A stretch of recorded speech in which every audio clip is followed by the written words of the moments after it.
Is that good? Okay, and again, contracts. You should have a contract. I like plain language contracts whenever possible, just because you don't want to be intimidating people, but contracts make good friends and neighbors because everything's there in writing, so. Great. What do we have? We got Joe from West Covina. Hey, Joe. How you doing, Alan? I had this conversation with a partner, and it's regarding what would be your response to a client. Basically, they were happy with you, they love your services, but you get a response that they decided to go with someone else. Okay. What would be your response? Okay, great question. So you've had a meeting with them. Whether it's a phone meeting or an in-person meeting, does real well. Okay, so first you want to find out, again, you do want to find out why. So my question to people is, what did you find? First of all, thank you very much for letting me know. We're sure that you made a great decision. Could you please let me know what you found with them that you did not find with us? All right, so here's a story for you. I gave a presentation in Calgary, Canada. 8 months later, unsolicited, a photographer reaches out to me and tells me a story. He had a bride reach out from the other side of Canada from where they are, so they couldn't meet in person.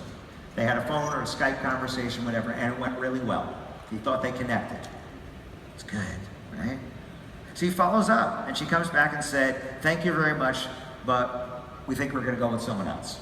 Now, first of all, if they say we think we're gonna go with someone else, doesn't mean they did already. So that's the first thing. So instead of saying, we wish you a lot of luck with the wedding, I'm out.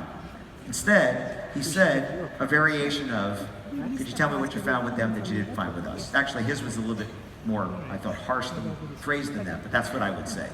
She came back with bullet points. One more time, Marianne. Left brain. Bullet points.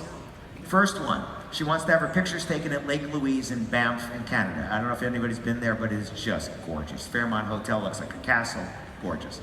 But apparently, you need a permit to take pictures there. He said, I don't get a permit, I've never had a problem. She, of course, went online and read about everybody that got chased away without having a permit. But it was a $200 permit, so he just doesn't want to buy it if he doesn't have to. But it's a 4,000 plus photography gig.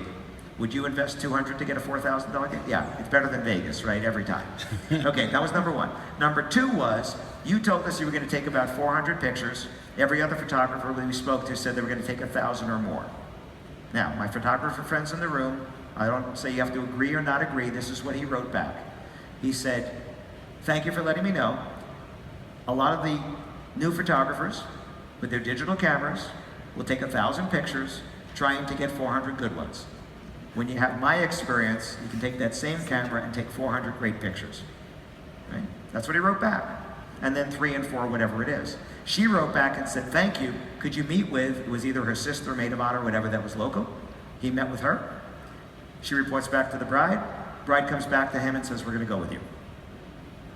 So he turned the good luck on your wedding into a gig.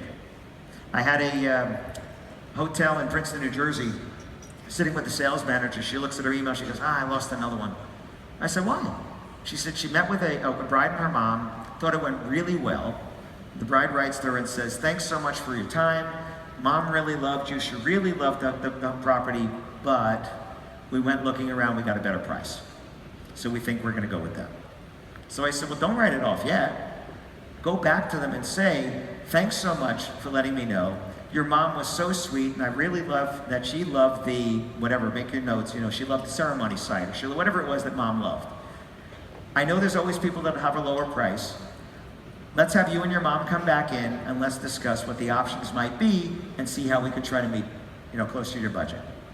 I followed up with her, I said, how did it go? She said, I didn't get the wedding. I got the rehearsal dinner and the block of rooms. She was ready to write the whole thing off. She got the rehearsal dinner and a block of rooms. That's a win. It's not the big win, but it's a win. Does that help you, Joe? Thank you.